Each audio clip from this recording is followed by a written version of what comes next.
말씀으로 돌아와서 오늘 교회 하나님의 방식이라는 우리가 이 주제를 갖고 에베소서 말씀을 통해서 우리가 교회를 좀 더 심도 있게 보기를 원합니다. 우리가 이틀 동안의 말씀과 또 특강을 통해서 교회가 무엇인지를 이제 접근을 했습니다. 그렇다면 오늘 말씀에서는 조금 더 실제적으로, 그렇다면 교회의 안에 있는 우리, 그러니까 다시 말하면 예수 그리스도의 몸으로 된 우리가 어떻게 지체가 돼서 움직여야 하고 그 속에서 어떤 방식으로 교회, 나아가 세상에서 살아가야 하는지 실제적인 부분에서 우리가 조금 더 오늘 말씀을 통해서 깊이 있게 다루길 원합니다. 사실 교회론 특강에서 이 교회에 대한 우리가 이론이나 교리적인 것은 깊이 있게 다뤘기 때문에 실제 그것으로 충분합니다. 그런데 오늘 에베소서 말씀에서는 우리가 그렇게 교회된 걸 깨달았으면 각 지체로서 어떻게 뭉쳐져야 하는지 오늘 말씀을 통해 배우기 원합니다. 예수님을 통하여서 우리가 교회의 방식, 그러니까 하나님의 방식인 교회에 이제 신앙생활을 하는 겁니다. 그러면 실제 이 교회가 예수 그리스도를 통하여서 하나님의 방식으로 내 안에 들어오게 되면, 다시 말하면 머리 대신 예수 그리스도가 내 안에 정말 머리가 되시면 교회의 예배가 달라져야 됩니다. 첫째, 어떻게 달라지냐면 더 멋지게 더 악기도 추가해서 이렇게 달라지는 게 아니라 내 심령 속에 이 예배가 어떤 의미인지가 달라지는 겁니다. 그러니까 전에는 말씀 들으면 좋다, 찬양 부르면 기분이 좋다, 그냥 은혜돼, 이 정도가 아니라 내 삶에서 지금 드리는 예배가 어떤 의미를 갖고 있는지가 깊어져야 한다는 것입니다. 그래서 생명과도 내 삶을 들여서 온전히 드리는 예배, 이런 고백하잖아요. 그게 현장에서 실제 예배 가운데 이루어져야 합니다. 그러면 졸 수가 없어요. 사실 물론 졸 수 있습니다. 졸 수 있지만 매주 졸 수는 없어요. 매주 조는 건 해결을 보셔야 됩니다. 제가 드리는 말씀이 무슨 말이냐면 이 집중도와 생각과 마음 자체가 벌써 달라지는 겁니다. 우리 공부할 때도 수업 들을 때 조는 사람은 계속 졸아요. 근데 어떤 정확한 목적을 갖고 그 배움의 의미가 다른 자들은 졸 수가 없는 거예요. 졸려도 막 깨우려고 애를 쓰는 겁니다. 내 마음이 딴 생각이 들어도 막 아파하는 거예요. 이 예배가 간절하니까. 왜요? 예수 그리스도를 통해서 이 방식을 나에게 세워줬는데 그 방식을 이행하고 있는 내가 어떻게 한눈을 팔겠어요?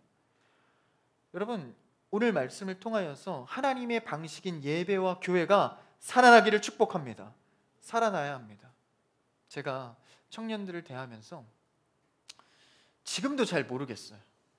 여러분의 눈빛만 보고 마음을 해석하는 것. 아직도 모르겠어요. 모임하거나 예배 드릴 때 잘 듣고 있는 건가? 마음이 뜨거운 건가? 미지근한 건가? 졸린 건가? 정말 모르겠어요. 그래서 제가 여러분에게 좀 실례지만 다른 교회 청년들을 사역하시는 분들에게 좀 물어봤어요. 혹시 청년들이 대체적으로 이렇게 좀 예배할 때 분위기가 어떻습니까? 전혀 다르더라고요. 제가 경험한 것과 많이 다르더라고요. 대화를 해보니까 우리 교회의 특성이구나 이걸 깨닫고 그런 마음들이 사라졌어요. 이게 너무 반응들이, 내가 뭔가 잘못하고 있나? 이런 마음들이 몇 년 전부터 싹 사라졌습니다. 그냥 나는 전하는 자로, 그들은 듣고 있다, 저라도 듣고 있는 거야. 거의 자기 체면 수준에 가깝게 이런 생각을 하게 됩니다. 그러니까 하나님 안에서 내가 스스로 예수 그리스도가 머리 되셔서 드리는 예배는 내 표정이 어떻든, 내가 뭐 반응이 좋든 반응이 좋지 않든 그게 문제가 아니라 내가 어떤 마음과 목적으로 이 예배에 참여하고 있는가를 스스로 점검하고 살아나야 합니다. 제가 살려주는 건 한계가 있어요. 제가 막 어떻게 끌어주겠어요? 매일 상담하겠습니까? 쉽지 않습니다. 여러분 스스로가 오늘 이 밤 머리 대신 예수 그리스도를 만나게 되기를 축복합니다. 살아나야 합니다. 예배가 살아나고 여러분의 신앙이 살아나야 하는 것이죠. 뭘 통해서? 하나님의 방식인 교회를 통해서 말입니다. 그래서 교회는 성경 전체에서 드러내고 있는 하나님의 방식입니다. 예수 그리스도의 구원 사역도, 십자가 사역, 부활 사역도 결국 뭐를 세웁니까? 교회를 세운다는 것이죠. 그래서 이 교회에서는 예수 그리스도가 이 땅 가운데 오셔서 제자들과 사역하시고 죽으시고 부활하시기까지 그 모든 사역이 동일하게 이 교회에서 사역되어지고 있는 겁니다. 다시 말하면 예수 그리스도가 죽으시고 부활하셔서 하나님 곁에 계시지만 예수님의 사역은 연장되고 확장되어지는 중이다라는 것입니다. 누굴 통해서? 성령 하나님을 통해서. 우리에게 성령을 보내주셔서 각 개인마다 예수님이 사역했던 것들이 이어지고 있는 겁니다. 그러니까 사실 교회 공동체는 굉장한 기적과 신비를 경험하는 것입니다. 예수 그리스도의 사역이 지금도 이어지고 있기 때문이죠. 그래서 우리는 교회 중심의 그 삶에서 예수 그리스도의 사역이 어떻게 이어지는지를 교회를 통해서 깨닫게 되고 발견하고 실천해야 합니다. 그렇다면 예수 그리스도의 사역이 이어진다는데 그러면은 신약 시대 때부터 시작해서 지금까지 이어지는 걸까? 가만히 생각해 보면 성경은 신약만 있는 게 아닙니다. 뭐도 있죠? 구약 성경이 있죠. 그러니까 구약 때부터 이미 예수 그리스도가 오실 것에 대한 사역은 이미 시작된 겁니다. 그들이 어떻게 구원을 받아요? 예수 그리스도 아직 안 오셨는데 오실 예수 그리스도가 마치 내가 미래에 천국을 갈 것을 오늘 경험하고 있는 것처럼, 천국의 확신과 소망을 가진 것처럼 오실 예수 그리스도를 통해서 그들의 믿음은 자라가고 있었다라는 거예요. 그러면 구약에 있었던 예수 그리스도의 예표가 뭡니까? 성전이지 않습니까? 구약의 성전에 들어가서 어린 양의 피값으로 하나님과 우리와의 관계가 이어집니다. 그러면 구약의 성전은 예수 그리스도를 예표하고 있는 것이죠. 그러면 구약의 성전과 신약의 예수 그리스도와 지금의 우리의 성령 사역으로 이어지는 모든 과정들이 예수 그리스도의 사역이다라는 것입니다. 그런 입장에서 보면 우리가 신약에 갇혀 있을 것이 아니라 구약까지 통전적으로 봐야 하는 것이죠. 그래서 구약의 그 성전이 지어지고 시작된 장면을 보면서 우리가 예수 그리스도의 교회가 어떤 의미를 갖는지를 보기를 원합니다. 그 부분이 어디 나오냐면 구약 성전이 처음 지어졌을 때 다윗이 그걸 짓기를 원했었죠. 다윗은 그 피를 너무 많이 흘렸기 때문에 하나님께서 그 전쟁의 피값으로 짓지는 못하게 하시고 성전을 아들인 솔로몬에게 짓게 하셨어요. 그러면 다윗은 재료를 준비했죠. 그리고 솔로몬 때에 드디어 구약의 성전이 완성됩니다. 그래서 그 성전을 놓고 솔로몬이 예배하면서 기도했던 첫 장면입니다. 그 장면을 한번 볼까요? 왕상인 열왕기상 8장 29절에서 30절까지입니다. 앞에 있는데요. 한번 같이 읽어보겠습니다. 시작. 주께서 전에 말씀하시기를 내 이름이 거기 있으리라 하신 곳 이 성전을 향하여 주의 눈이 주야로 보시오며 주의 종이 이곳을 향하여 비는 기도를 들으시옵소서. 30절이요. 주의 종과 주의 백성 이스라엘이 이곳을 향하여 기도할 때에 주는 그 간구를 들으시되 주께서 계신 곳 하늘에서 들으시사 사하여 주옵소서. 29절을 다시 볼까요? 보니까 세 가지가 나옵니다. 그게 바로 솔로몬이 기도에 요청했고 성전을 놓고 했던 기도에 나온다라는 것이죠. 세 가지가 뭡니까? 가장 중요한 이 성전의 구약 성전의 첫 번째는 하나님이 임재하시는 곳. 그러니까 성전과 하나님의 관계에서 하나님께서 내 이름이 거기 있으리라 하신 곳 이 성전. 이게 중요한 겁니다. 내 이름이 거기 있으리라 하신 그 성전이 바로 구약의 성전이었다라는 거예요. 솔로몬이 지은 그 성전, 하나님의 규례와 율법대로 지으지 않았습니까? 그 성전이 내가 거하는 곳이다라는 것이죠. 그러니까 하나님께서 구약에 거하는 곳이 어디였어요? 상징이 성전이었습니다. 구별된 곳이죠. 하나님의 임재가 있는 곳입니다. 그러니까 다시 말하면 오늘날의 이 교회는 하나님의 임재가 있는 곳, 그러니까 하나님의 일의 출발은 교회로부터다라는 것입니다. 임재가 있어야 뭔가 출발할 거 아니에요. 시작할 거 아닙니까? 선교도, 전도도, 직장생활에서 신앙을 유지하는 가정에서 가정의 교회를 이루는 일도 모두 다 지금 여러분들이 있는 이곳 교회에서, 성전에서 하나님의 임재를 경험해야 출발할 수 있다는 것입니다. 이게 하나님의 방식입니다. 언제부터? 구약시대 때부터. 이미 그때 예수 그리스도의 예표부터 성전에서 하나님이 거하는 구별된 곳으로 지정했다라는 거예요. 그러나 지금은 예수 그리스도를 믿음으로 이제 어느 곳에서든지 성전으로 우리가 예배할 수 있잖아요. 그것만 달라졌을 뿐 내가 거하는 구별된 장소의 정신은 똑같습니다.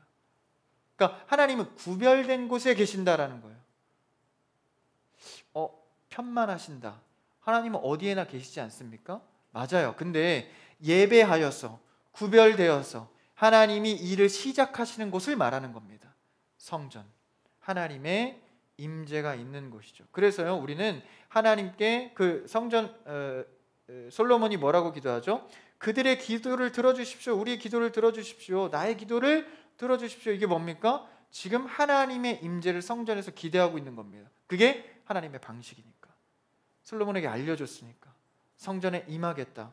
그래서 말하잖아요, 주께서 전에 말씀하시기를 내 이름이 거기 있으리라 하신 곳 이 성전, 정확히 말하고 있죠. 이 성전에서 하나님이 계신다고 하셨잖아요. 그러니까 제가 성전 만들었고요, 여기서 기도하고 예배하고 있는 겁니다. 주님 임재하여 주시옵소서. 이 기도를 지금 하고 있는 것입니다. 그러니까 하나님의 임재, 그러니까 성전에 하나님이 임재한다는 것은 일단 1차 관심이 교회에 있다라는 것입니다. 그걸 알고 솔로몬이 뭐라고 기도하죠? 30절에 보니까 기도할 때에 주는 그 간구를 들으시옵소서. 주께서 계신 하늘에서 들어주시옵소서. 뭐 할 때? 성전에서 기도할 때. 29절에도 보니까 앞에요, 주의 눈이 주야로 보시오며, 어디를? 성전을 주목해서 보신다라는 거예요. 주의 종이 이곳을 향하여 비는 기도를 들으시옵소서.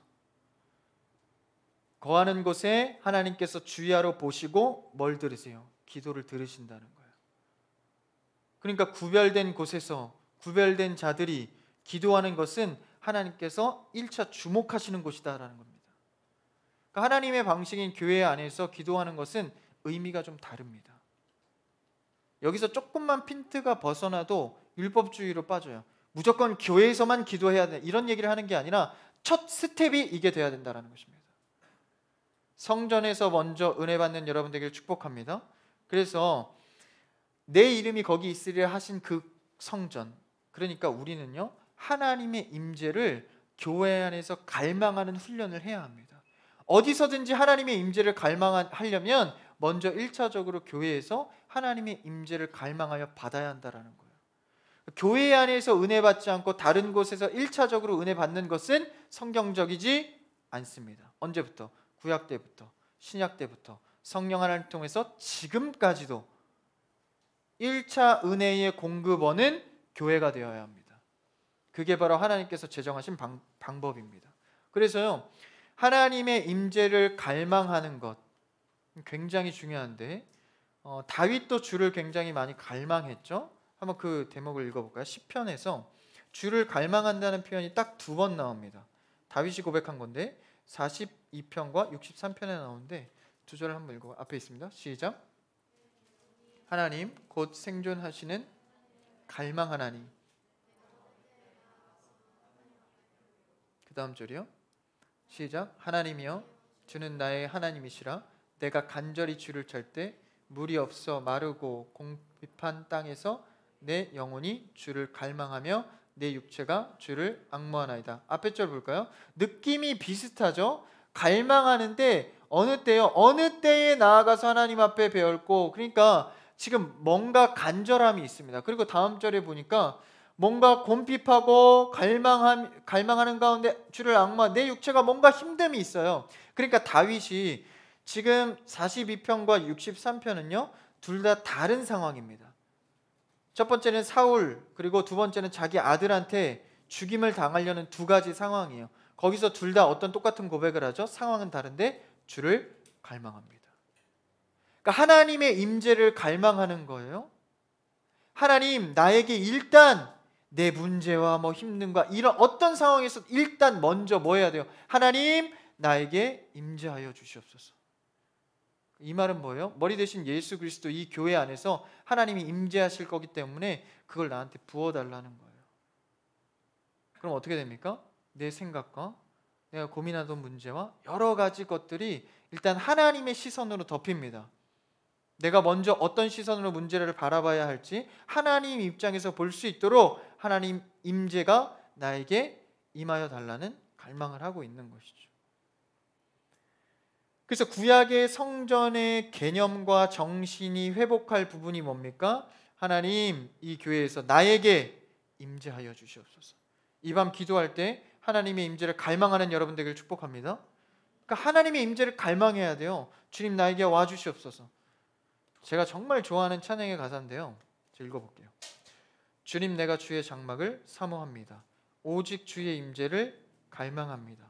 주의 집에서의 하루가 다른 곳의 첫날보다 좋으니 주 사랑 안에 머물며 그 사랑 노래합니다. 내가 오직 주의 임재를 갈망해요. 주의 집에서의 하루가, 임재하시는 구별된 장소에서 하루가 세상의 어떤 날보다 좋다는 겁니다. 여러분, 이 예배가 여러분 삶 속에 회복되기를 축복합니다. 사실 이게 회복되면 예배 때마다 눈물이 있어야 됩니다. 예배 때마다 아픔이 있어야 돼요. 예배 때마다 회개가 있어야 합니다. 주가 나를 덮고 임재하시는데 어떻게 가만히 있을 수 있겠어요? 아까 미정 집사님이 혼자 뛰시더라고요. 마음이 아팠습니다. 솔직히 뒤에 후렴에서 뛰실 줄 알았어요. 실망이에요. 농담이지만 사실 조금 뛰고 마실 줄 알았어요. 계속 뛰시더라고요. 후렴이 다 흘러가는데 저 거기서 느꼈습니다. 아, 진짜 하나님과 찬양하고 계시는구나, 저분이. 뭐를 의미해요, 여러분? 그런 마음의 열정들이 사실은 이런 것들이 겉으로 표출될 수밖에 없는 거예요. 무슨 잠이 옵니까? 집에 가서 자세요, 잠은. 조는 분이 없어서 얘기한 거예요. 조는 분이 있으면 이런 얘기를 못합니다. 조는 분이 없길래 얘기한 겁니다. 그런 뜨거운 예배가 회복되는 건 인간적 열정으로 되는 게 아닙니다. 열정으로 해보셨죠? 악기 막 더 크게 틀어, 막 뒤에 방송이 막 더 크게, 와 신난다, 몸이 붕붕 뜬다. 이런 인간적 열정은요, 한계가 있습니다. 내 기분 나쁘면 아무리 열정 쏟아부어줘도요 흔들리지 않습니다. 요동하지 않아요. 근데 내가 인본적인 열정으로 하는 것이 아니라 정말 주의 은혜가 사모되어서 갈망하는 겁니다. 주님, 나를 지배하여 주시옵소서. 이 예배 때 주님 만나고 싶습니다. 나에게 채워지지 않는 세상의 그 힘듦과 공핍함과 외로움들이 주의 임재면 가능하겠습니다. 주의 성전에 주님 임재하신다고 하셨으니 내가 이 성전에서 기도하오니 주님 우리에게 임재하여 주시옵소서. 그래서 절망 중에 살아계신 하나님을 갈망하는 겁니다. 어떠한 상황에도 답은 하나님께 있기 때문에 그분을 갈망하는 거예요. 모르겠어요. 여러분의 개인적인 기도에 답이 어떻게 주실지 모르겠습니다. 이럴 때는 어떻게 해야 돼요? 저한테 물어봐도 모르겠어요. 그런데 갈망하는 여러분에게 하나님이 어떤 방법과 통로를 통하여서든지 여러분을 지배하시면 반드시 응답하십니다. 그래서 하나님께 구하는 거, 주님 내가 목마릅니다. 줄이고 갈망하오니 간절히 기도하오니 주여 그냥 내 안에 거하여 주시옵소서. 그러니까 뭐 어떻게 해주세요 이거 말고요. 거하면 문제가 하나님의 시선으로 보이기 시작합니다. 미워하고 몇 년 가도 이 미움이 회복되지 않는 사람도요, 내 안에 하나님이 자리하면 신기하게도 순식간에도 해결되는 경우들이 있습니다. 하나님의 방법들은요, 어떻게 하나님께서 응답하실지 몰라요. 어떤 사람을 붙일지 몰라요. 어떤 시간을 이용할지 몰라요. 어떤 재물을 이용할지 모릅니다. 그렇기 때문에 우리는 늘 우리의 마음에 하나님의 지배를, 임재를 갈망하는 것뿐입니다. 오늘 이 시간 군더더기의 기도를 잠시 내려놓으시고 하나님 앞에 임재의 갈망을 하는 여러분들에게 축복합니다. 교회 성전에 임하니까 교회를 통하여서 주의 임재가 일단 1차적으로 임한다는 거예요. 그러니까 교회에서 은혜 못 받으면요, 다른 곳의 은혜도 시작되지 않습니다. 그런 것 같으나 실제 우리의 삶의 끝까지는 우리를 이끌 수 없습니다. 그러니까 교회가 이게 얼마나 중요한 하나님의 방식인지를 깨닫게 되는 것이죠. 그래서 우리는 정말 습관적으로 날마다 주의 임재를 갈망해야 됩니다. 그래서 일상이 되는 거예요. 교회에서 연습하고 훈련한 걸로 일상에서도 하나님의 임재를 그리는 거죠. 갑자기 다윗처럼 기근과 어려움이 갑자기 왔어요. 실제적으로 그러면 갑자기 오면 그 자리에 탁 무릎 꿇고 기도하십니까? 잘 안 되시죠? 그게 훈련돼야 된다라는 거예요. 일단은 해결점이 보여, 인간의 눈으로. 아, 이거 내가 얼마 뭐 이렇게 하고 뭐 이 사람 써서 해결하면 충분히 가능해. 이래도 문제가 닥치면 먼저 기도하는 겁니다. 여기 상황이 무슨 상관인데요? 그렇게 계획하고 뻔히 보이지만 그렇게 되리란 보장이 있습니까?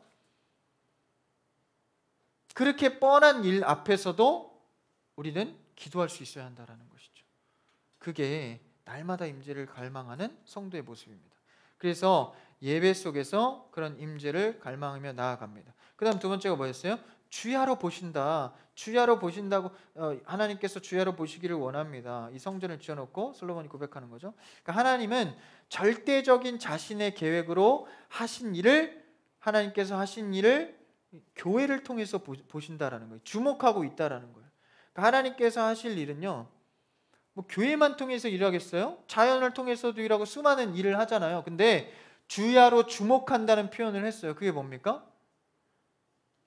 다른 일보다도 교회 일이 우선이다라는 거예요. 누구 입장에서? 하나님 입장에서. 내 입장에서 교회 일이 차선이야. 하나님과 뜻이 통하지 않는 거죠. 무슨 일이 있어도요, 교회 일이 우선입니다. 다시 말하면 예배가 우선입니다. 여러분 직분이 우선입니다. 여러분 맡겨주신 하나님의 사명이 있다면 그것이 우선입니다. 그것이 우선되지 않고는 세상에 여러 가지 바쁜 일에 우선순위 두다가는 차선 계속 밀리는 거죠. 하나님의 뜻을 볼 수 없으면 하나님은 주야로 교회를 주목하고 계십니다. 그 중요한 거죠. 세 번째는 들으신다. 60편 다시요. 시편 1절 다시 한번 읽어볼까요? 맞아요. 시작. 하나님이여 주는 나의 하나님이시라.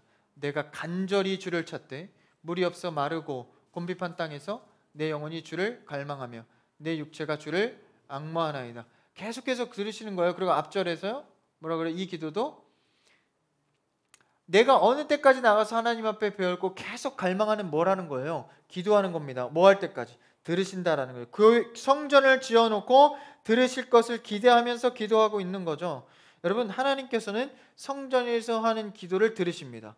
그리고요, 여러분, 우리가 개인의 기도들도 있지만 합심의 기도가 굉장히 중요합니다. 공동의 기도와 개인의 기도에 균형이 있어야 합니다. 그러니까 맨날 개인의 기도만 하는 사람들은 제가 저번에도 얘기했지만 굉장히 이기적으로 갈 확률이 농후합니다. 전사님, 제 기도 제목을 무시하는 거예요?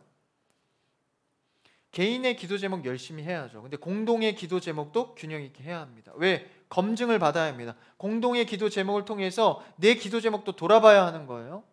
그래서 균형을 맞춰가야 합니다. 교회의 기도 제목을 알고 계세요?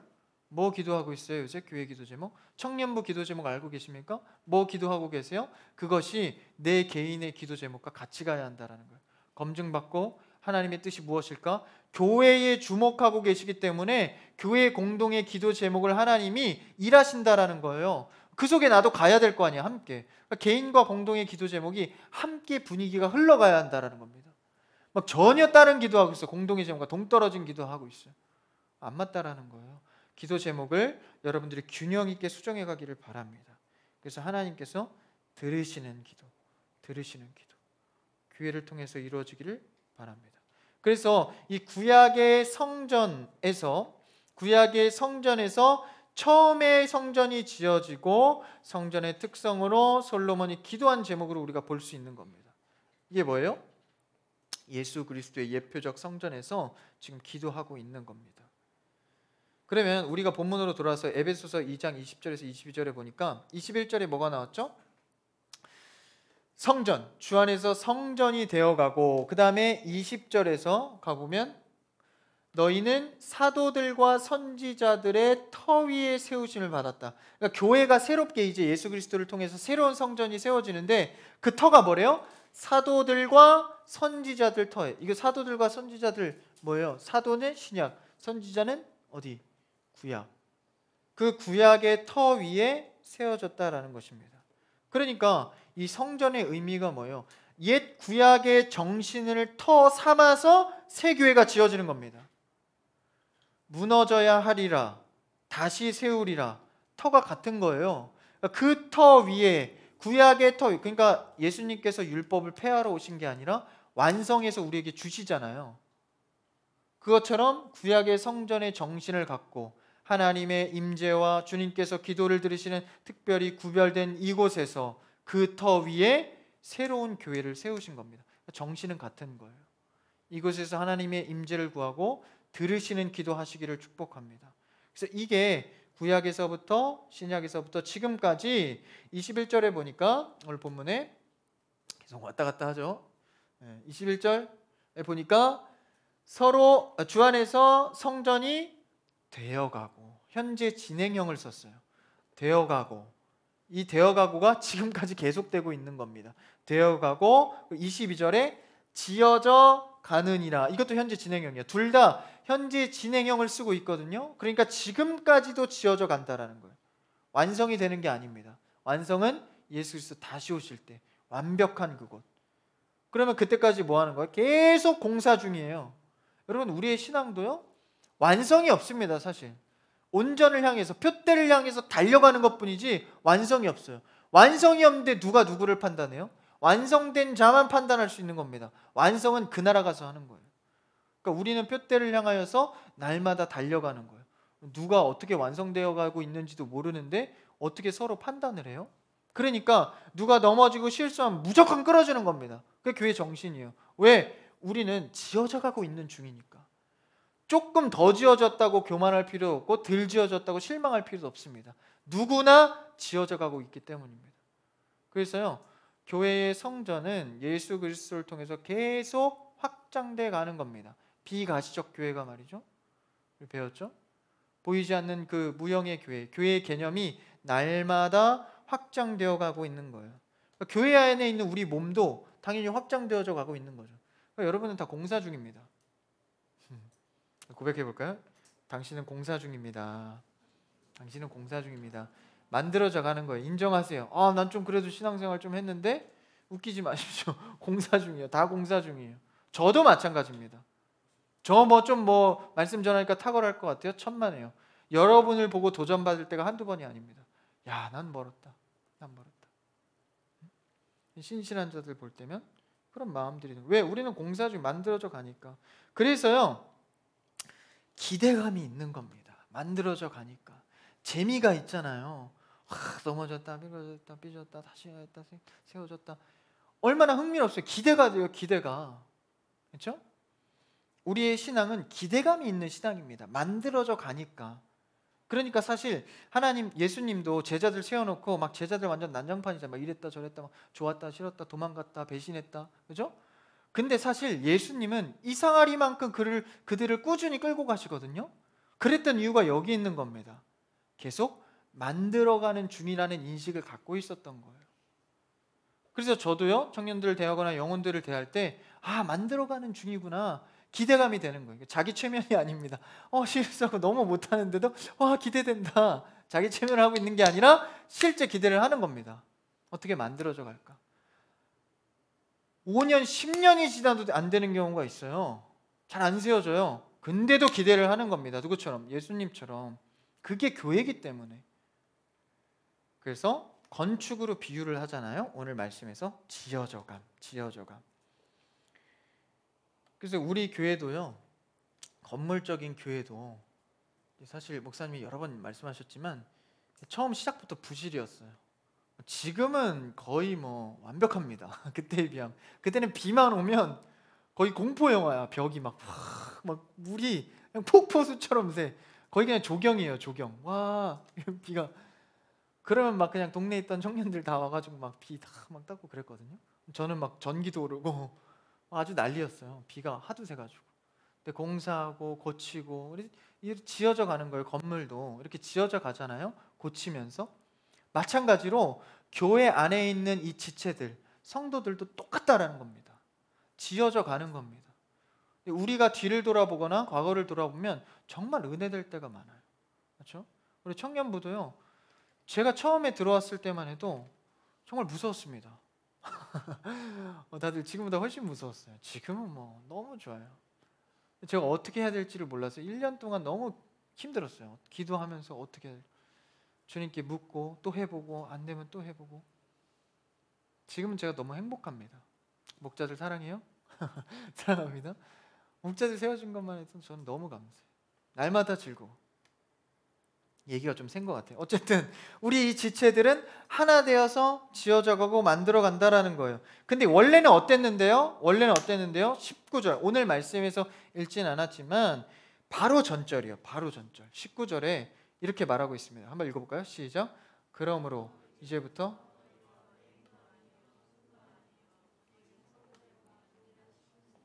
원래는 어땠대요? 외인이었어요. 그렇죠? 그러니까 외인이라는 것은 완전히 그냥 나그네, 외인, 멀리 있던 자입니다. 그러니까 다시 말하면 하나님의 통치권 구별되는 곳 밖에 있던 자들이에요. 누가? 우리가. 교회 안으로 들어와서 신앙생활하기 이전에는. 아까 극단적으로 얘기했죠? 교회 밖에는 구원이 없다. 이 정도로까지 교회의 방식이 중요한 겁니다. 그러니까 원래는 외인이었던 거예요. 그리고 12절엔 또 이렇게 표현합니다. 12절 시작. 그때에 너희는 그리스도 밖에 있었고 이스라엘 나라 밖의 사람이라. 약속의 언약들에 대하여 외인이요 세상에서 소망이 없고 하나님도 없는 자들. 세상의 소망도 우리에게는 없고 하나님도 없는 완벽한 동떨어진 자다라는 거예요. 그럼 세상에 많은 것들을 누려도 거기 소망이 있습니까? 좋은 물건 한번 사보세요. 며칠 가요? 아무리 좋은 물건도. 요새 청년들이 차를 바꾸고 구입했더라고. 아직은 괜찮죠? 2달 지나면 끝납니다. 2달 지나면 운송수단으로 다시 바뀌어요. 아무리 좋아봐야 몇 달 가겠어요. 좋은 거 사봐야. 그렇죠? 저도 이런 거 좋아해요. 뭐 사는 거. 근데 사봐야 얼마 안 갑니다. 얼마 안 가요. 좋은 건. 또 그냥 일상이에요. 그럼 그 공허함을 자꾸 채우려 그러면 그게 뭡니까? 세상의 소망을 따라가는 겁니다. 그 공허함 채워도 절대 채워지지 않습니다. 그러다 결국은 극단적으로 마약이나 도박 이런 거에 빠지는 거예요. 안 채워지니까. 더 자극적이어야 되니까. 그런 걸로는 채울 수 없지만 그걸로밖에 채울 수 없는 그런 고통의 삶이 뭡니까? 외인입니다. 그의 통치 밖에 벗어난 자. 조금 더 현실적으로 얘기하면 교회 안에 들어오지 않은 자, 교회의 하나님의 방식의 질서를 거부하는 자. 예배 나 혼자 드려도 되지. 그게 아니라는 거예요. 교회의 방식 속에 들어오게 하나님께서 만들고 초대하셨다라는. 그래서 이제는 언약 밖에 있다가 가까이 왔다. 그래서 19절에 아까 같이 19절에 읽어보니까 원래는 외인이었는데 19절에 오직 성도들과 동일한 시민이요. 이 표현이 중요합니다. 그러니까 성도들과 동일한 시민이라는 것은 여기서 말하는 성도는 우리를 얘기하는 게 아니고 완벽한 성도를 말하는 겁니다. 성인.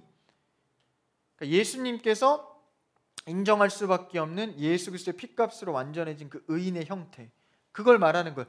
그 사람들과 동일한 시민이 되게 해주겠다라는 거예요. 뭐하면? 교회 안으로 들어오면.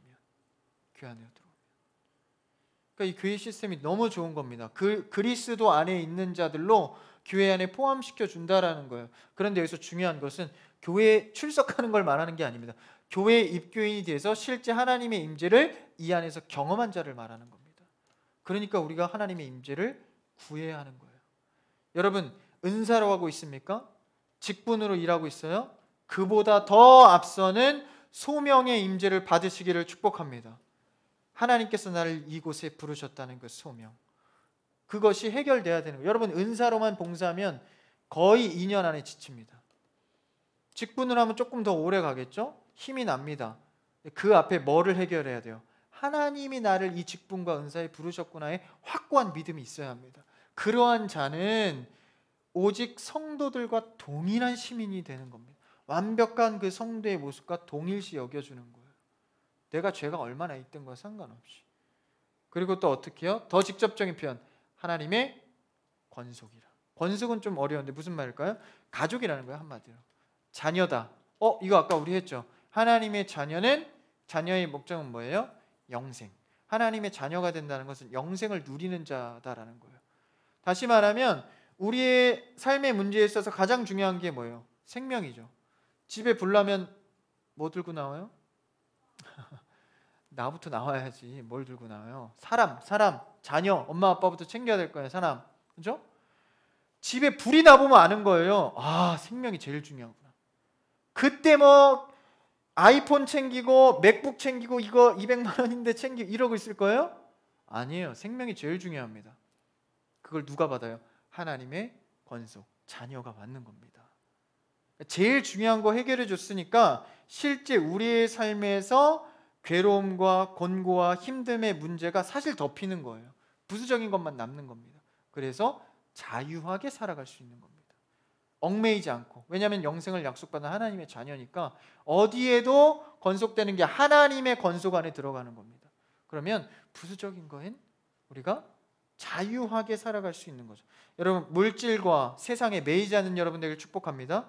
왜요? 성도로서 같은 시민으로서 그리고 하나님의 자녀로서 하나님의 권속으로 부르셨기 때문이죠. 그래서 우리를 이렇게 불러주셨으니 성도로 불러주셨으니 그러니까 성도라는 이름으로 불러준 게 아니라 성도의 표본을 놓고 너 같아 이렇게 불러주셨다라는 거예요. 그러니까 우리는 그렇게 부름받은 우리는 이제 우리가 어느 곳에 있는 위치를 확인하는 거예요. 야, 내가 성도로서 부름받은 자이구나. 이곳에서 성도라고 취급이 되는구나. 부르셨다라는 것이죠. 그래서요, 환경이 굉장히 중요합니다. 그래서 환경에 자꾸 노출되는 게 중요한 거거든요. 힘들어도요, 교회 자꾸 나오십시오. 늦더라도 자꾸 나오세요. 힘들어도 나오세요. 이 하나님의 임재가 있는 곳에 자신을 자꾸 노출시키는 것이 중요합니다. 내 영이 알거든요. 어디에 속해 있는가. 자신을 교회에 노출시키는 여러분들에게 축복합니다. 그래서요, 지각 상관없어. 늦더라도 나와. 안 나오는 것보다 나아. 안 나오는 거보다. 다 끝나고 오는 거 그것도 좋아. 그것도 좋아. 나랑 밥 먹어. 교제해. 나오라는 거예요. 그래서 이 정체성을 우리는 지어지고 교회가 세워집니다. 그래서 자라간다. 건축되어가는 교회의 요소를 20절과 21절에서 조금 더 자세하게 봅시다. 새로운 교회 탄생의 요소거든요. 20절을 한 번 더 우리가 한번 읽어볼까요? 본문 시작.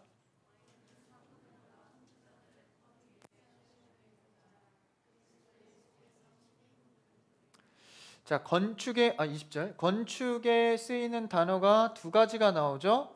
터. 지으려면 터가 필요하잖아요. 그 다음에 두 번째, 건축 재료에서 당시의 유대 건축술에서 가장 중요한 재료가 모퉁이돌입니다. 모퉁이돌. 이 두 가지 요소가 나오는데 교회에서 건축되어져야 할 이 두 가지 요소를 가장 중요하게 뽑고 있습니다. 우리 터는 아까 봤죠? 사도들과 선지자들의 터입니다. 그러니까 이것은 성전의 정신을 의미하기도 하고 또 한 가지 뭡니까? 사도와 선지자들이 한 일이 뭐예요? 사도 한 일 뭐였죠? 교회 세우는 거 말고 말씀을 썼어요. 선지자도 말씀을 썼네요. 그렇죠? 선지자도 말씀 썼잖아요. 구약성경. 이 사도와 선지자가 말씀을 쓴 자들인데 이들의 말씀이 터가 돼요. 예수 그리스도가 모퉁이돌 됐다는 것은 중심이 돼서 세워주는데 말씀 위에 세워진 거예요. 예수 그리스도도 말씀이 육신이 되어 그 말씀을 다 이행하잖아요. 그대로 말씀 위에 세워진 교회다라는 거예요. 여러분, 교회는요, 교회 안에 말씀이 있는 게 아닙니다. 말씀 위에 교회가 있는 겁니다. 무슨 얘기인지 아세요? 교회 안에서 말씀이 이루어지는 게 아니에요. 말씀이 먼저입니다. 그게 터이기 때문에 말씀이 터로 자리 잡고 그 위에 교회가 세워지는 거다라는 것이죠. 하나님의 언약의 관계와 말씀의 선포가 있어야 예수 그리스도가 이 땅 가운데 오실 거 아니에요? 그래서 말씀이 우선입니다. 항상 말씀의 우선에 신앙생활하는 여러분들을 축복합니다. 그 위에 이제 터 잡고 성전이 세워지는 거예요. 구약의 성전의 터의 정신으로 그리고 구약의 말씀으로 이제 교회가 지어집니다. 이 터에 어떻게 해요? 모퉁이돌이 되신다. 모퉁이돌로 세워졌대요. 근데 21절에 잠깐 보면 21절에서 모퉁이돌을 세우고 어떻게 서로 연결하여 주 안에서 성전이 되어간다. 옛날 그 유대 때 건축술을 보면 뭐 정확히는 어떻게 했는지는 모르지만 모퉁이돌을 시작으로 건물을 짓는 거예요. 지금 이렇게 기둥 세우고 모서리 세우고 뭐 이렇게 세우겠지만 당시에는 중요한 건축술이 모퉁이돌을 먼저 세워요. 여기서 연결되는 거예요. 연결돼서 어디로 다시 돌아와요? 예수 그리스도로 연결되는 겁니다. 그러니까 시작도 건축술이 계속 연결해요. 건물과 건물을 이어버려요. 처음 시작은 예수 그리스도로 이어서 계속 이어서 어디 끝에 결국은 종국에는 예수 그리스도로 끝나는 겁니다. 다시 오실 예수 그리스도. 그러니까 우리 교회가 지어지는 것은 예수 그리스도로 출발해서 예수 그리스도로 이어져서 끝나는 거예요. 그게 바로 모퉁이돌의 표현입니다. 가장 중요한 요소, 기준이 되고 시작이 되는 돌이다라는 것이죠. 이 돌을 이미 예언해서 말한 본문이 있습니다. 이사야 28장 16절. 이사야 쭉쭉쭉쭉 가서 없나 봐. 없어요? 없어요. 그럼 찾으면 되지. 이사야 28장 16절 한번 찾아볼까요? 모퉁이 돌에 대한 언급을 했어요. 이사야 28장 16절.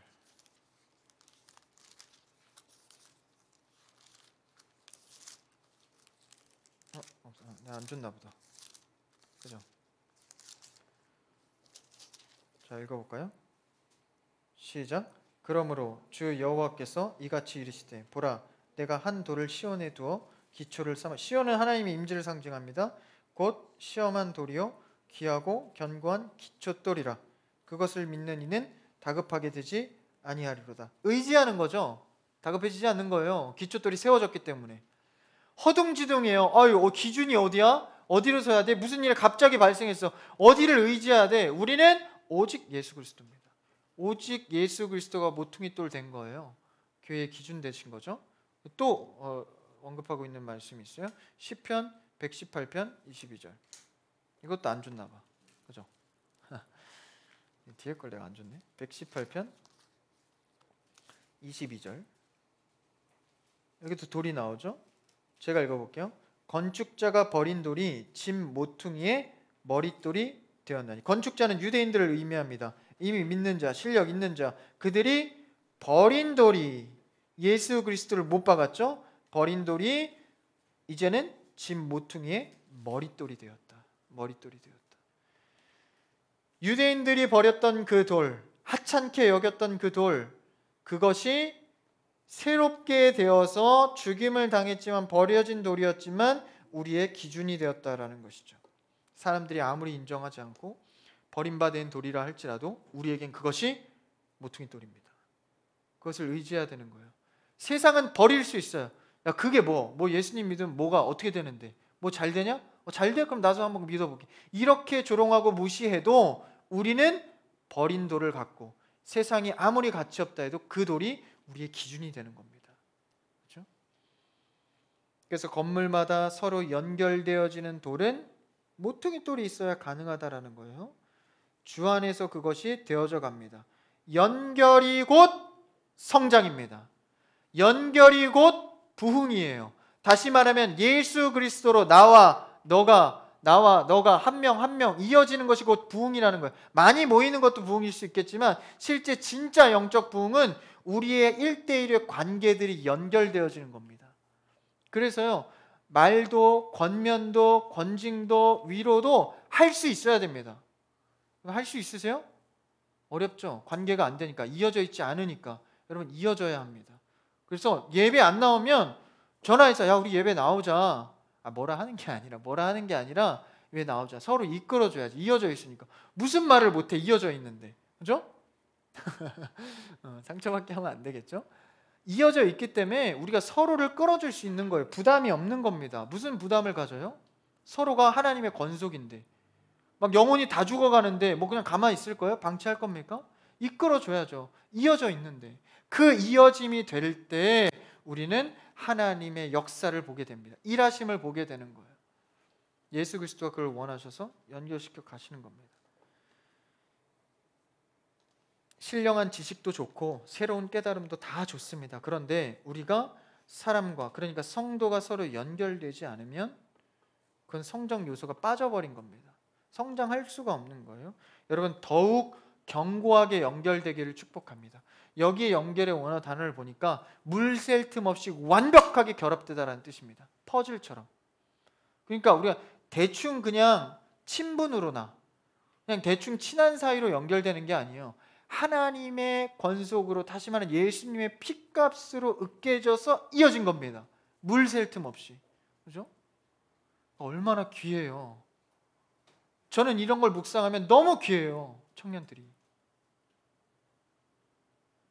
그래서 때로는 목자들이나 또 청년들이나 어렵거나 힘들거나 또 잘 되거나 할 때 정말 너무 기뻐. 재정적으로 어려우신 분들 많죠. 사실 제가 돈만 있으면 막 주고 싶어. 통장을 확인하지 마십시오.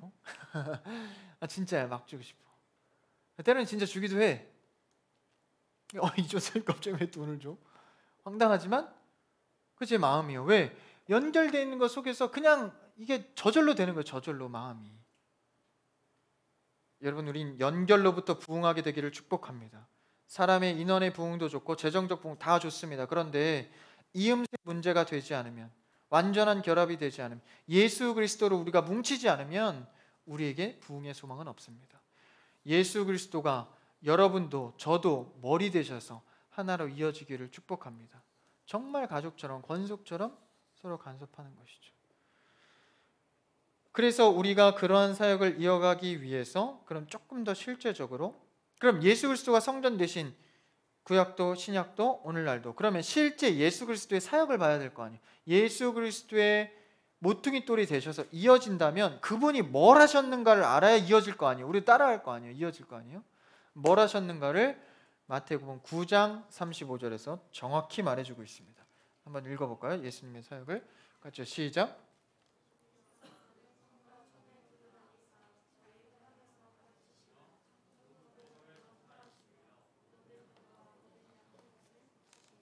자, 예수님의 사역을 통해서 모퉁이돌 된 예수님의 연결을 우리가 배워가는 겁니다. 그러면 세 가지가 나오죠. 뭐예요? 회당에서 가르치시며, 그 다음에 전파하시며, 그 다음에 고치시니라. 세 가지입니다. 그러니까 우리 이 교회가, 그리고 내 신앙이 회복해야 할 교회에 맡기신 사명이 무엇이냐? 가르치는 것, 전파하는 것, 고치는 사역입니다. 이게 우리에게 명하여 주신 사명입니다. 이것을 하지 않으면 교회가 성장할 수 없는 거예요.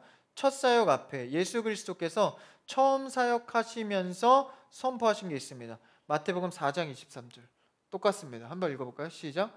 예수께서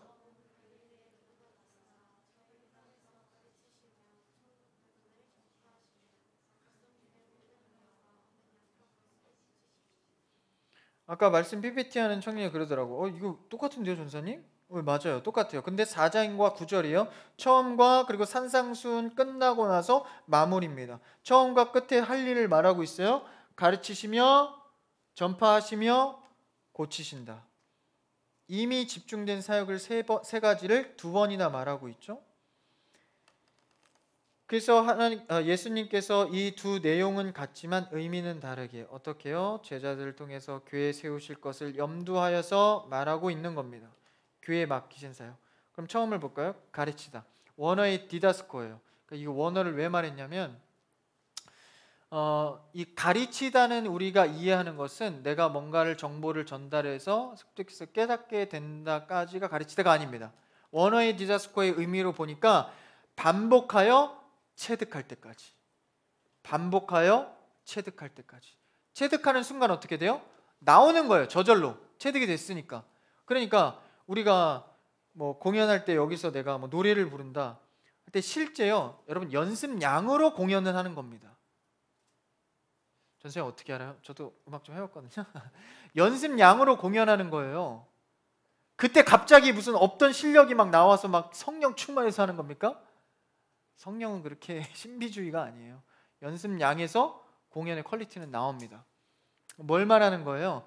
여러분 우리는 가르치고 받은 것이 체득될 때까지 배우는 겁니다. 체득될 때까지 자동적으로 나오는 거예요. 반복하면. 맞죠, 성진 형제? 성진님 반가워서. 내가 연습하는 것은요 그대로 공연에 그냥 그대로 나온 거예요. 공연 때는요 그래서 그냥 놓는 거예요. 뭐 계산하고 그때 가서 뭐 어떻게 할까 저렇게 할까 필요 없는 겁니다. 우리는 실제 삶에서 적용되려면 어떻게 합니까? 체득될 때까지 배우고 가르치는 겁니다. 그리고 원어 디자스코의 의미를 더 나아가면 열매로 드러날 때까지. 그러니까 적용해서 그 어떤 문제나 사람이 열매 맺을 때까지입니다. 그게 가르치답니다. 예수님의 사역을 볼까요? 베드로와 친하시죠? 베드로가 이상한 말 하고 하나님의 말했다, 사탄의 말했다. 그리고 배신할 때도, 자기의 생업으로 돌아갈 때도 예수님은 끝까지 베드로를 추적해서 따라가십니다. 왜? 이 사역 때문에. 디다스코, 가르치다. 뭐요? 반복하여 체득할 때까지. 그리고 베드로가 열매 맺을 때까지. 베드로 통해서 뭐가 세워져요? 교회가 세워집니다. 아니 그 베드로가 뒤에 가서 보니까 이 베드로 맞아? 사실 너무 이상해. 다른 사람 같아. 정말 다른 사람 같아요. 왜 그렇죠? 예수 그리스도의 디다스코 때문에 그럽니다. 끝까지 추적하여 될 때까지, 체득해서 열매 맺을 때까지 따라가서 가르치시는 거예요. 야, 전 이걸 보면서 굉장히 회개가 됩니다. 정말 이렇게 가르치고 있나? 열매를 드러낼 때까지 내가 인내하고 있나? 그러지 못한 것 같아요. 우리의 배움과 가르침은요, 열매 맺을 때까지입니다. 여러분 체득될 때까지 배우시고 열매 맺을 때까지 가르치는 여러분 되기를 축복합니다. 그래서 그 사역은 계속 우리 안에서 이어져 가는 겁니다. 그리고 두 번째가 뭐였죠? 전파하시며. 전파하는 문제는요, 예수님만의 고유의 권한이거나 사역자들만의 고유의 권한이 아닙니다. 전파하는 건 전도자의 역할은 누구나. 세례 요한도 전파하죠. 회개하라, 천국이 가까이 왔느니라. 예수님 오시기 전까지 최후의 선지자였죠. 세례 요한이 계속해서 전파하는 거예요. 그러니까 저들의 심령이나 어떤 이런 거 잘 몰라요. 그냥 전파하는 겁니다. 전파하는 거예요. 왜? 하나님이 하라 하셨으니까. 그래서요, 요새 전도법이 어떻고 온라인으로 하고 어떻게 하고 여러 가지 얘기를 하는데 사실 정신은 하나입니다. 그냥 복음 전파하는 거예요.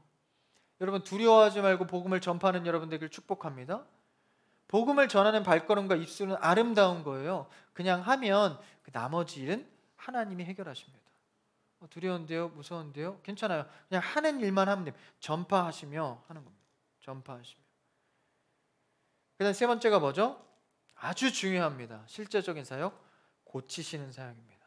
근데 여기서 이제 말씀해 보니까 모든 병과 모든 약한 것, 병과 약한 것을 고치신다 해도 되는데 굳이 구태여 모든을 썼어요. 모든 전체적 의미를 갖고 있죠. 그러니까 병든 몸만 얘기하는 게 아니라 정신적인 것까지 얘기하고 사회가 병든 것, 자연이 병든 것, 수많은 하나님의 질서가 병든 것에 대해서 고치는 사역을 교회가 해야 한다는 것입니다.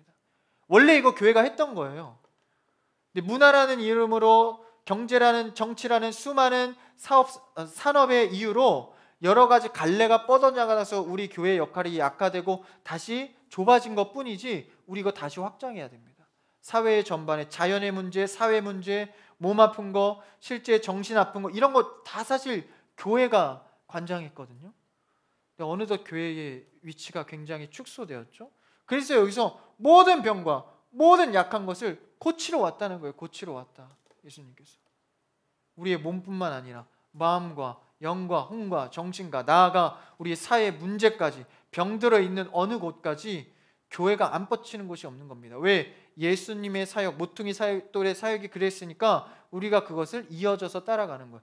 이어져서 우리가 성전 지어서 자라가야 이 많은 일들을 해가는 겁니다. 이것은 숫자적 부흥이 아닙니다. 여러분 개인이 자라갈 때 하나가 천을 감당하는 역사가 이루어지는 거예요. 그래서 고치시는 사역. 그래서 여러 가지 이 아픔이 있잖아요. 우리 마음에도 심령의 아픔이 있고 요새 자연이 굉장히 아까 그 준비하신 분들이 자연 이 주제를 이렇게 친환경, 환경이 주제를 그래서 텀블러 가져오고 내가 막 스프라이트 남은 통을 나 이거 텀블러 해야 이랬어요.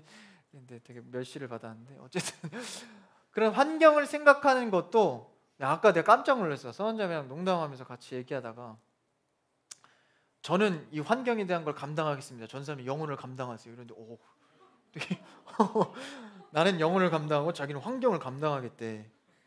고치는 사역이에요. 고치는 사역. 자연도 우리 몫입니다. 고쳐가야 하나님의 질서가 많이 파괴됐잖아요. 그렇죠? 사회도 병든 곳이 얼마나 많습니까? 사회 이슈면에서 여러분 요새 기사 보셨어요? 충격적인 거 아니면 다루지도 않아요. 왜냐하면 충격적인 사건이 워낙 많이 나오니까. 그냥 편의점에서 알바생이 한 40대 남자였나? 마스크 안 쓰던 거 마스크 쓰라 그랬다가 계산대에 가서 주먹으로 그냥 막 때리고 이런 게 그냥 일상이 되어버렸어요. 그렇죠? 이런 사회들 문제도 아픈 것들, 그렇죠? 사실 이런 사람들 인성이 아픈 거잖아. 그런 사람들도 사실 정신, 가치관 이런 모든 문제들도 사실 우리 교회가 고쳐야 한다는, 고치는. 전선생님 뭐 그런 것까지 합니까? 여러분, 이것이 하나님께서 예수 그리스도를 통해서 하신 사명입니다. 교회가 감당해야 될 문제다라는 거예요. 시대의 악들도 우리가 고쳐가는 겁니다. 책임의 연대감이 있는 거예요. 너나 할 것 없이 우리가 하는 겁니다. 모든 것에 대한. 예수님의 사역이 거의 혁명가에 가까워요. 그렇죠? 그래서 근데 여기서 예수님께서 이런 고치시고 막 변혁하시고 혁명적으로 하실 때 우리가 눈치채야 하는 것이 있어요. 예수님이 그 죄에 대해서 역겹고 분노해서 한 걸까요? 그게 아니다라는 거예요. 그들이 하나님과 관계가 끊어졌음으로 나오는 죄의 행태인 것을 알기 때문에 인간에 대한 긍휼함으로 하신 겁니다. 여러분이 고치시는 사역을 이행할 때는 긍휼한 마음으로 하셔야 됩니다. 그래서 악한 일들, 사회 문제 이런 거 볼 때도 지적만 할 게 아니에요. 그 안에 긍휼함이 있어야 합니다. 긍휼함. 예수 그리스도의 사역이 그랬기 때문에. 그래서 교회는요, 세상을 역겹다고 하는 게 아니에요. 이단들이 그러죠. 세상과 딱 이분법적으로 구분해서 악한 세대, 그러니까 거룩한 곳에만 모여, 이게 아닙니다. 예수님은, 교회는 세상을 역겹다거나 죄로 판단하는 것이 아닙니다. 우리는 달라요. 뭐가 다릅니까? 바로 하나님의 사역에 대한, 인간에 대한 긍휼의 마음이 있다라는 거예요. 이 마음을 잊어서는 안 됩니다. 여러분, 한 가지만 예를 들어볼까요? 좀 심각한 문제지만 동성애는 얘기만 나와도 심각해. 이거 영상에 편집해야 될 수도 있어. 근데 여러분, 동성애를 한번 잘 생각해 보세요. 지금 어떤 양태로 흘러가고 있죠? 기독교가 그거에 집착해. 동성애 반대. 누가 그거 몰라? 어쨌든 반대. 교회에 들어오면 안 돼. 아웃, 반대. 동성애 어떻게 생각해? 뭘 어떻게 생각해? 무조건 반대지. 그거 다 압니다. 저도 반대입니다. 근데 우리가 생각해야 될 것은 계속해서 그들은 날마다 많아지고 있어요. 그리고 TV 쇼 프로그램이 이미 굉장히 아름답게 노출되고, 사람들이 전에는 처음엔 반대였던 자들, 나중에 신경 안 쓰는 자들, 그 다음 그럴 수도 있겠다, 계속 변하고 있어요. 시선들이. 그럼 반대, 안 돼 이럴 게 아니라 실제 그들이 생겨나고 그런 자들이 많아질 때 우리는 긍휼의 마음으로 그들을 어떻게 바라볼까를 다시 정비해야 됩니다. 반대만 할 게 아니에요. 그들이 이제 좀 있으면 교회 안으로 들어옵니다. 이미 제가 청소년 사역할 때는 있었습니다. 이미 들어오고 있다라는 거예요. 그러면 그들을 반대 나가 동생이 안 돼, 이럴 거예요. 그들 중에는 하나님이 선택하신 돌아올 자도 있다라는 걸 기억해야 합니다. 그러면 그들을 볼 때 어떤 대책이 있어야 돼요? 그들을 어떻게 복음으로 돌려놓을 것인가? 그 사회 문제 아니에요? 교회 문제 아니에요? 교회가 해야 된다라는 거예요. 반대만 외치고 있을 게 아니라 대책을 내놓으라는 것입니다. 긍휼의 마음으로 어떤 대책을 세울 것인가? 그래서 저는요, 이제는 동성애에 대한 그거를 변환시키고 치료하고 복음적으로 돌려놓는 기관들이 많아져야 된다고 생각합니다. 그래서 교회랑 연계해서 붙이는 거예요. 그런 사람들을, 그런 전문 상담가나 이런 분들한테 이런 대책들을 우리가 생각하면서 간구해야지, 무조건 그냥 멀리만 떨어뜨려 놓으면 되는 거예요? 그게 아니면 우리는 세상과 분리돼서 사는 게 아니라 세상 속에서 사는 자들입니다. 교회 안에만 갇혀 있다 보니까 우리가 생각이 자꾸 갇히는 거예요. 교회 안에서 훈련됐다면, 하나님의 임재를 경험했다면 그걸 실천해야죠. 사회에서 바꾸려고 해야죠. 그게 고치심의 사역입니다. 분노를 기초로 하는 것이 아니라, 죄악을 볼 때 분노를 기초하는 것이 아닙니다. 우리는 죄악을 볼 때, 그 사람을 볼 때 긍휼을 기초로 하는 겁니다. 그래서 성경책도요, 죄악을 심판하려는 책이 아닙니다. 죄악을 생명으로 돌이키려는 책입니다. 영혼을 무너뜨리는 책이 아니라 영혼을 세우는 책입니다. 교회도 마찬가지입니다. 교회도 영혼을 비판하는 게 아니에요. 지적해서 그 사람 마음이 어떻든 만들지 마음대로 지적하라고 우리에게 예수 그리스도의 권한을 허락한 게 아닙니다. 모퉁이 돌 대신 예수님은 긍휼함이 있었다라는 거예요. 여러분, 지적하고 분노하는 것이 아니라 우리는 긍휼의 기초로 사역하는 여러분 되기를 축복합니다. 모든 사역이 그러해야 한다는 거예요. 마지막으로 마태복음 9장 36절을 한번 읽어볼까요? 이거 없나? 마태복음 9장 없어요. 36절 한번 읽어볼까요? 예수님이 어떻게 기초하여 사역하셨는지.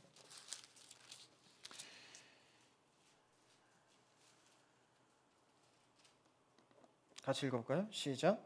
무리를 보시고 불쌍히 여기시니 그들이 목자 없는 양과 같이 되어서. 여러분 청년부 목장 모임 때 목자 없어 봤어요? 각기 제 갈 길로 다 가서 자기 소견대로 여기 합쳐서 서러워. 우리 목자들에게 부담 주는 거냐고요? 맞습니다. 목자 없는 게 그 양이 얼마나 고생하며 기진하는가, 그걸 불쌍히 여기신 겁니다. 그래서 친히 모퉁이 돌 대신 예수님이 목자가 되어 주신 거예요. 그들을 너무 불쌍히 여기셔서, 그래서 이 땅 가운데 오신 겁니다. 우리에게 흠모할 게 뭐가 있어요? 그냥 긍휼히 여기신 겁니다.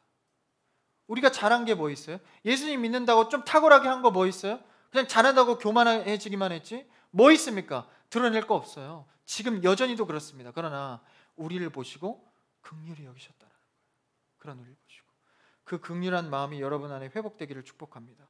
그것을 기초로 사역할 때 모퉁이 돌의 의지에서 되는 사역이 되어서 교회가 세워지기 시작하는 거예요. 저는 청년부 형제 자매들, 여기 계신 모든 집사님 성도분들이 다 긍휼의 마음으로 회복되기를 축복합니다. 그럼 교회 부흥하는 겁니다.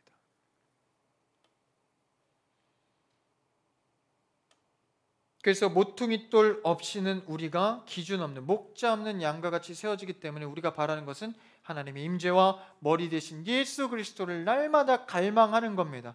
그래서 그분의 긍휼의 기초에서 고치시는 사역, 전파하는 사역, 가르치는 사역을 감당해 가는 것입니다. 내가 그리스도 안에, 그리스도가 내 안에 거하여서 정말 밀접한 관계로 신앙생활하기를 축복합니다. 말씀을 정리할게요. 여러분, 교회는요 하나님의 자녀들이 모인 곳입니다. 생명의 문제인 영생을 허락받았기 때문에 우린 이제 예수 그리스도로 자유함을 누립니다.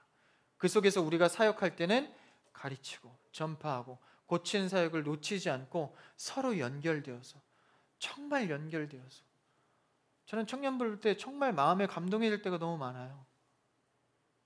서로를 위하고 챙기는 모습이 정말 예수님을 닮을 때가 많습니다. 저도 도전을 받아요. 그런 것들이 각 처에서, 직장에서, 가정에서도 이어지기를 바랍니다. 교회를 세워가십시오. 교회를 세워가십시오. 한 몸 되어 세워가십시오. 연결되어 세워가십시오. 예수 그리스도로 세워가십시오. 할렐루야. 여러분, 이 교회가 크리스찬 교회 청년부 되기를 주님의 이름으로 축복합니다. 기도하겠습니다.